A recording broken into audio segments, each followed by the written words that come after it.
Let's go over some toners and testers. I'm going to show you some tricks to them, some things to look out for, and a really cool trick that an old school tech showed me. Real quick, here's the scenario so you guys can visualize it. We're putting in a new PC in a building. We connect from our PC to our jack. There is no label on the jack, so we don't get any internet to our PCs. So we go back into the server room. We say, okay, it's probably just not patched in. How do we figure out which patch out of all of these that we need to plug into the switch? If there's no label on it, we don't know which one is corresponding. So this is A2 over here. That's where this is terminated, but you don't know that yet. So we use a tool called a toner. There's all different kinds of toners. I have one here. This one's a little bit on the cheaper end, but it does have the wand here, and then it has the toning box, and it also has the tester on here. The one that I'll use for the example looks like this. It's just got a digital screen. So instead of having the lights that blink, it has a digital display. It's a little bit more expensive, but it's got some more bells and whistles.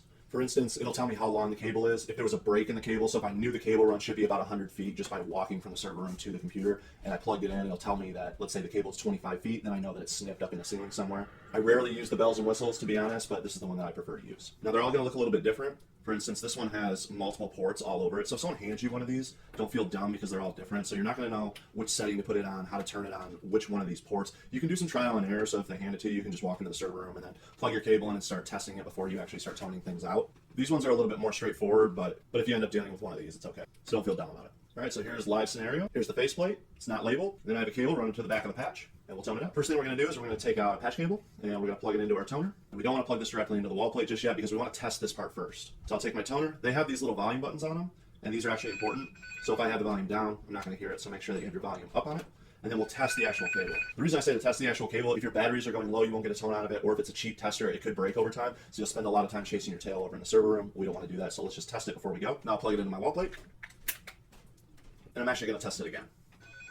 The reason that I'm testing it again, if the cable is plugged into a phone system or plugged in somewhere goofy, a phone system will eat up the tone. Even if you've already tested your wire and then you connect it, you need to test it again to make sure that you still get tone. If the phone system is eating up the tone, then you're not going to hear it on the other side of the room. So we test it before, then we test it after we plug in. So we're in the office, we have our toner attached, we have it to our wall plate. We go from the office, walk all the way over to the server room, and we start toning. So we'll take our toner, we'll start wanding all the wires in the room. One thing to look out for, if you're toning wires and they're shielded wires, they'll have a little coating on the inside and it'll be called shielded twisted pair. It'll actually say STP on the wire. It looks like a little piece of tin foil inside of the jacket. Sometimes you can see it. If that's the wire that you're trying to tone, you'll only be able to tone the ends. So if you start wanding this around wires, you won't pick up tone. If it's not a shielded twisted pair, if it's an unshielded twisted pair, just a normal Cat 5, Cat 6 wire, you'll be able to pick up the tone through the jacket. If this was coming through into the server room, I could pick up that tone through the jacket. If it had that shield inside of it, and what they use that for is to create a barrier for either for large machinery, any kind of vibration. Sometimes they'll use it outside. Fluorescent lighting they'll use it for. It's really rare that you run into it. If you notice that on the inside of the wire, just know that you actually have to hit the port or the bare wires. You won't be able to tone the outside of the jacket like I just showed you here.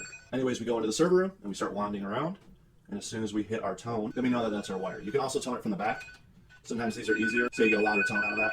And as you get closer, you'll get more tone. And farther away, you'll get less. So that's it for the patch panel. Now for the wafer block, it's pretty much the same exact concept. So I've hooked my toner, I've hooked it up to my outlet here, just like you would if you were tracing maybe a phone.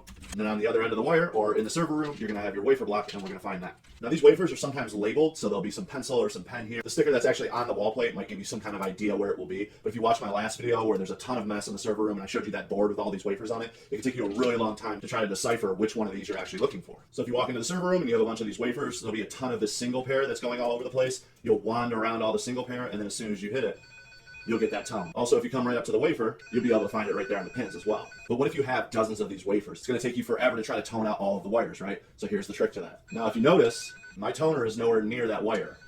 All I'm doing is touching it. So if I have this toner in one hand, this only works with these wafer blocks, but if I have this toner in one hand, I can actually run my hands really quickly down all of the blocks until my finger touches that pin, and then I'm gonna get that tone.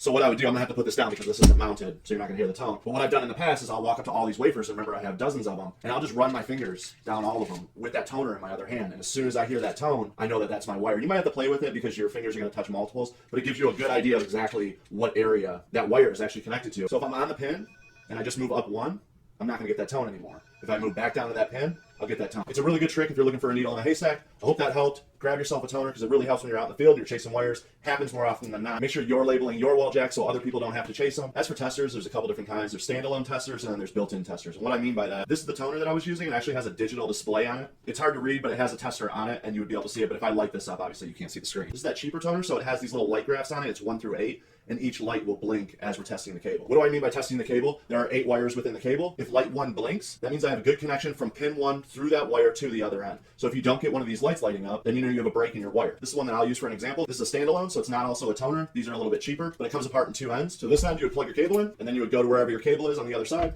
You plug in another cable, and you plug this either into the patch or wherever you're trying to trace it through if you think your wire's bad. So let me do an example real quick. So I turn my tester on, it's starting to blink, that way I know it has power. I'll leave it attached so you can see what would happen on each end. Plug one end of my cable into one side, I'll plug the other end of the cable into the other side. What it's doing is it's testing each one of the wires one at a time. When the light lights up, we know that that pin is good. So if one of these lights didn't light up, we would know that we have a break somewhere in one of the wires, or multiples, or we didn't terminate one end right. If we were making a cable or re-terminating a jack, we might have missed one of our punches, we might not have punched them down hard enough. So that's something you might use this tool for. If you were making cables or if you were re-terminating something, you still weren't getting link lights or you were getting problems, you could use one of these testers and make sure that each wire is actually connected from one side to the other. So let me give you a quick example of what you'll see if you had a break in your wire or if you didn't fully terminate one of the wires, maybe in a patch panel or one of the jacks. Right now all my wires are blinking. I'll make a cut into my wire. And now you'll see that we're going to start getting outages because I clipped this wire, so there's a break in this wire. So as it blinks, you can see that pin 1, pin 2, pin 3, 4 is bad. 5 is bad, 6 is good, 7 is bad, 8 is good. And that's how we use one of these testers. That's it for toners and testers, and let's get ready for episode 5.